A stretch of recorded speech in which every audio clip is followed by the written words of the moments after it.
আসসালামু আলাইকুম, আশা করি আপনারা সবাই ভালো আছেন। বাংলাদেশ 2.0 তে আমার এটা নতুন ভিডিও। আশা করি এই 2.0 তে নতুন বাংলাদেশে আমি নতুন ভাবে নতুন উদ্যমী শুরু করতে পারবো। কিন্তু অনেকদিন পরে এই ভিডিও বানানো হচ্ছে, আসলে এই অনেক ঝামেলার জন্য আমার ভিডিও বানানো অনেক লেট হয়ে গেল, সেজন্য আন্তরিকভাবে দুঃখিত। এখন থেকে নিয়মিত ভিডিও দেবো আশা করি আর কি। যদি আপনাদের সাপোর্ট পাই তাহলে নিয়মিত ভিডিও দেওয়ার চিন্তা ভাবনা আছে। আজকের ভিডিওতে আমি আলোচনা করব নতুন একটা ফোন, নতুন না, বেশ কিছুদিন হয় সেটা বাংলাদেশে পাওয়া যাচ্ছে আনঅফিশিয়ালি। হলো মোটরোলা একটি ফোন, মোটরোলা মোটো G85। এই ফোনটি সম্পর্কে বিস্তারিত আজকে আলোচনা করব। তার আগে বলে নিই, আপনারা যারা আমার চ্যানেলে নতুন বা নতুন আমার ভিডিও দেখছেন, তারা অবশ্যই আমার চ্যানেলটাকে সাবস্ক্রাইব করে আমাদের সাথেই থাকবেন এবং আগামী দিনে অনুপ্রেরণা হিসেবে কাজ করবেন বলে আমি আশা করি। মোটরোলা মোটো G85 এটা কিন্তু আসলে বাংলাদেশের মার্কেটে কয়েকটা ভেরিয়েন্টে পাওয়া যাচ্ছে, যার দাম কিন্তু 30,000 থেকে 32,000 টাকা বা 34,000 টাকা এর মধ্যে পেয়ে যাবেন। এই 34,000 টাকা বাজেটে বা 32,000 টাকা বাজেটে ফোনটি কেমন হলো তা আমার অভিব্যক্তি আমি প্রকাশ করব। আসলে এক একজনের অভিব্যক্তি এক এক রকম, কারো ভালো লাগবে, কারো খারাপ লাগবে, ভালো খারাপ মিলিয়ে মানুষ। এই ফোনটি কিন্তু আপনারা 3টা কালার পেয়ে যাবেন, যেটা স্ক্রিনে দেখতে পাচ্ছেন। প্রথমেই শুরু করব এর ডিজাইন দিয়ে। ডিজাইন এবং আউটলুকের কথা বলতে গেলে মোটরোলা কিন্তু এই বিষয়ে অনেক ভালো কাজ করেছে, যেটা আপনি যদি একটা ডিজাইন বা একটা সুন্দর ফোন চান তাহলে কিন্তু মোটরোলা ফোনগুলো আপনি কিনতে পারেন। এটা আমার অভিমত, কারো কাছে হয়তো বা এর দ্বিমত থাকতে পারে, তবে আমার কাছে কিন্তু এর ডিজাইনটা খুবই ভালো লাগছে আর আউটলুকিংটা কিন্তু অনেক ভালো। তবে এখানে কিন্তু ব্যাকপার্টে কিন্তু একটা প্লাস্টিক ইউজ করা হয়েছে, যদিও এটা লেদারের মতো একটা লেদার ফিনিশ দেওয়ার চেষ্টা করছে আর কি, কিন্তু এটা আসলে কেউ লেদার ভাবে না, এটা কিন্তু আসলে প্লাস্টিকের একটা ফ্রেমও প্লাস্টিক, ব্যাকপার্টও প্লাস্টিক। এর একটা ভেরিয়েন্টে সিলিকন পলিকু লেদার যেটা ইউজ করা হয়েছে, যেটা কিন্তু দেখতে অনেক সুন্দর, কিন্তু এটা আসলে লেদার না। আর এর ওজন হলো 171 গ্রাম এবং এটির থিকনেস হলো 7.6 মিলিমিটার, যেটা কিন্তু অনেক ঠিক একটা বা অনেক স্লিম একটা ফোন বলতে পারেন। এখানে কিন্তু স্লিম ফোন হলো, এখানে কিন্তু ব্যাটারি হিসেবে ইউজ করেছে 5000 মিলিঅ্যাম্পিয়ার একটা ব্যাটারি। 5000 মিলিঅ্যাম্পিয়ার ব্যাটারি ইউজ করে এখানে কিন্তু 7.6 মিলিমিটারের থিকনেস দেওয়া হয়েছে, এটা কিন্তু অবশ্যই একটা ভালো দিক বলা যায়। আর এই 5000 মিলিঅ্যাম্পিয়ার ব্যাটারিকে চার্জ করার জন্য এখানে পেয়ে যান আপনারা 30 ওয়াটের একটি ফাস্ট চার্জার, যেটাতে অ্যারাউন্ড 1.5 থেকে 1.5 ঘন্টার মতো ফোনটিকে ফুল চার্জ করতে পারবে। এবার আসি এর ডিসপ্লে। এই ফোনের আমার যেটা ভালো লাগছে সেটা কিন্তু এর ডিসপ্লে। এখানে কিন্তু আপনারা গ্লাস ডিসপ্লে পেয়ে যাবেন, যেখানে কিন্তু এটা POLED ডিসপ্লে ইউজ করা হয়েছে। ওরা বলছে POLED মানে প্লাস্টিক লাইট ইমিটিং ডায়োড যেটা বলা হয় আর কি। এটা কিন্তু OLED ডিসপ্লে না, এটা একটা POLED ডিসপ্লে। আর এখানে কিন্তু ব্রাইটনেস হিসেবে পাবেন হলো 1600 নিটস পিক ব্রাইটনেস, যেটা কিন্তু ইনডোর এবং আউটডোরে আপনারা ভালোই ভিজিবিলিটি পাবেন। আর এখানে পিপিআই হিসেবে পাবেন 395 পিপিআই।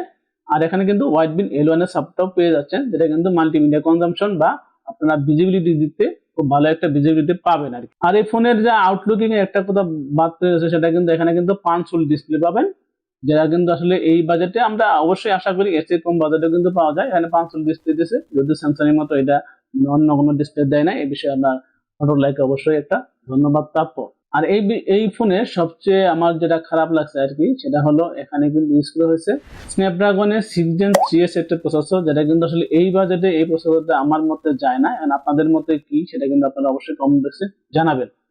আর এই প্রসেসরটা কিন্তু স্ন্যাপড্রাগনের 695 প্রসেসর আপনারা অবশ্যই চিনেন, যারা ভিডিও দেখেন বা যারা এই টেক রিলেটেড ভিডিও দেখেন তারা কিন্তু অবশ্যই জানেন যে স্ন্যাপড্রাগনের 695 প্রসেসরটা কেমন। এটা কিন্তু 695 প্রসেসরের কাছাকাছি একটা প্রসেসর হবে, এবং 695 এর প্রসেসর যেরকম পারফরমেন্স দেবে এই প্রসেসরটা কিন্তু প্রায় কাছাকাছি বা সেম বা এর থেকে একটু এদিক সেদিক হতে পারে, বা সেম কোয়ালিটি পারফরমেন্স কিন্তু আপনারা পাবেন। তাই এই ফোনটা কিন্তু স্পেশাল গেমিং ফোন না, আপনারা টুকটাক গেমিং ফ্রি ফায়ার পাবজি বা অনলাইন গেম যেগুলো আছে টুকটাক আপনারা খেলতে পারবেন, কিন্তু হাই গেমিং কিন্তু করতে পারবেন না, বা হাই গ্রাফিক্সে কিন্তু কোনো গেম আপনারা খেলতে পারবেন না। এবার আসি এর ক্যামেরাতে। এখানে কিন্তু ক্যামেরার দিক দিয়ে কিন্তু ফোনটাকে মোটামুটি ভালোই বলা যায় আর কি। এখানে কিন্তু ব্যাকপার্টে 2টা ক্যামেরা ইউজ করা হয়েছে, যে 2টা ক্যামেরাই কিন্তু আমাদের কাজের ক্যামেরা। এটা হলো মেইন ক্যামেরা 50 মেগাপিক্সেলের মেইন ক্যামেরা, আর একটা হলো আল্ট্রা ওয়াইড ক্যামেরা। এখানে কিন্তু কোনো বংশন ক্যামেরা দেয় নাই, এটা কিন্তু মোটরোলা একটা ভালো কাজ করেছে, যেটা আমাদের দরকার। 2টা ক্যামেরা দরকার, 2টা ক্যামেরা আমাদের দিছে। তবে এর পারফরমেন্স কিন্তু মানে খুব একটা হাই পারফরমেন্স না, কারণ হলো এখানে যে 4K তে আপনারা ভিডিও করতে পারবেন না, কারণ এখানে প্রসেসরের একটা ফ্যাক্ট থেকে যায়। আপনারা এখানে কিন্তু সর্বোচ্চ 2K তে ভিডিও করতে পারবেন ব্যাকপার্টে, এবং ফ্রন্টে কিন্তু দেওয়া আছে 5 মেগাপিক্সেলের একটি ক্যামেরা, যেটা কিন্তু আপনারা 1080 30 fps ভিডিও করতে পারবেন। আর এখানে ফটো যদি আপনারা চিন্তা করেন, ফটো কোয়ালিটি কিন্তু ব্যাক ক্যামেরা দিয়ে মোটামুটি এভারেজ। তবে আমার মনে হয় লাইটিং কমলা বা লাল যদি আপনারা ছবি তুলেন সেক্ষেত্রে মনে হয় বেশি বুস্ট আপ করে ফেলে।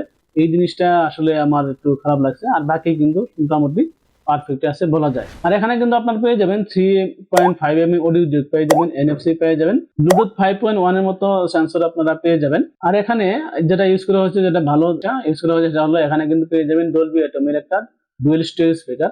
যেটা যারা মাল্টিমিডিয়া কনজাম্পশন বা গেমিং করেন তারা কিন্তু ভালো একটা পারফরমেন্স পাবেন এই ফোন দিয়ে। ভিডিও প্রথমে যা আমি বললাম যে এখানে কিন্তু কয়েকটা ভেরিয়েন্টে আপনারা পেয়ে যাবেন, যেমন 8 128 বা 12 256 বা 8 256 ভেরিয়েন্টে আপনারা পেয়ে যাবেন। এখানে র্যাম টাইপ কিন্তু LPDDR4X এবং স্টোরেজ টাইপ কিন্তু UFS 2.2, যেটা কিন্তু আসলে ভালো। এখানে UFS 2.2 আমার কাছে এই বাজেটে খুব কমই মনে হয়, যে এখানে UFS যদি 2.4 ইউজ করা হতো তাহলে কিন্তু অবশ্যই ভালো হতো। এবার আসি এই ফোনটিতে কি কি জিনিস আমার ভালো লাগছে এবং কি কি জিনিস আমার ভালো লাগে নাই। যে জিনিসটা আমার এই ফোনে ভালো লাগছে সেটা হলো এর আউটলুকিংটা কিন্তু আমার কাছে ভালো লাগছে। স্পেশালি আপনাদের কাছে কেমন লাগে এটা আপনারা কমেন্ট বক্সে জানাবেন।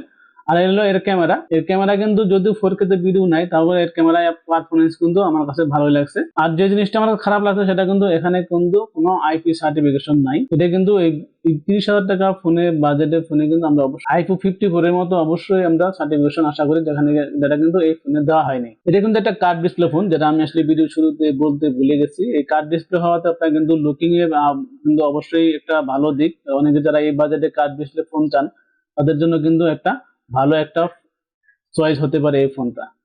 এই ছিল এই ফোন সম্পর্কে বিস্তারিত বা আমার একটা অভিমত। আপনাদের কারো কোনো মন্তব্য বা মতামত থাকলে অবশ্যই কমেন্ট বক্সে জানাতে পারেন। আর কারো কোনো যদি এই ভিডিও সম্পর্কিত কারো কোনো অভিযোগ থাকলে তাও আপনারা কমেন্ট বক্সে জানাতে পারেন। আমি চেষ্টা করব ভবিষ্যতে বা এর চেয়ে ভালো বা এর চেয়ে কোন জিনিসটা আমার লেকিংস হচ্ছে একটা আরেকটু ভালোভাবে ভিডিও তৈরি করার জন্য আমি অবশ্যই চেষ্টা করব। আজকের মতো এই পর্যন্তই। দেখা হবে পরবর্তী কোনো ভিডিওতে, পরবর্তী কোনো রিভিউ ভিডিও বা পরবর্তী কোনো টপিকস নিয়ে বা কোনো টেক নিউজ নিয়ে দেখা হবে পরবর্তী কোনো ভিডিওতে। সে পর্যন্ত ভালো থাকবেন। আল্লাহ হাফেজ।